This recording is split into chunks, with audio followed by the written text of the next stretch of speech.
देखिबा पाई दर्शकों भिड़। बालेश्वर जिला खैरा ब्लॉक जलदा पंचायत तुट ग्राम अधीनस्थ तुट पड़िया ठारे राबेल महोत्सव चतुर्थ दिन में देखिबा पाई आखपाख अंचल आसीथिबा 3000 रु 5000 दर्शक भिड़ देखा मिलता।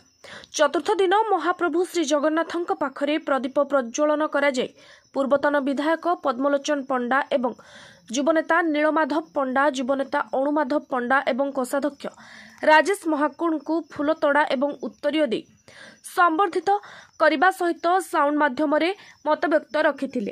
तापरे मेलोडी कार्यक्रम करा जायथिला। आसीथिबा कटक ऑर्केस्ट्रार बीके ग्रुप एवं सिने सिंगर स्टार अभिजीत मजुमदार सम्मानित करने सह झुमेबा सह नचैथिबा दर्शक माननकु देखिबाकु मिलिछि। एही महोत्सव रे दुकान बजार पड़िथिबा एवं विभिन्न प्रकारर साजसज्जा देखिबाकु मिलिछि।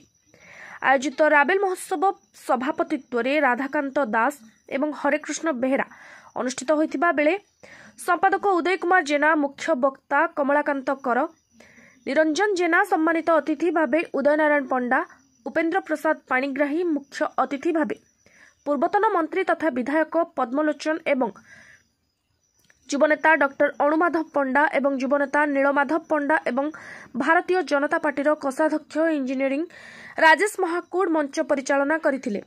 तुड़ीगड़िया मंडलर युव मोर्चार सभापति नृसिंहनाथ बेहेरा धन्यवाद अर्पण करथिले। भारतीय जनता पार्टीर मंडल सभापति महेश्वर नाथ एवं युव सांबादिक निहारंजन पाढ़ी ए राबेल महोत्सवर कमिटीर युवक माने एवं जलदा पंचायत तुट ग्रामवासी माने उपस्थित थिबा देखिबाकु मिलिछि। बालेश्वर जिला खैरारू मनोरंजन पाढ़ी रिपोर्ट, स्वस्तिक रिपोर्टर।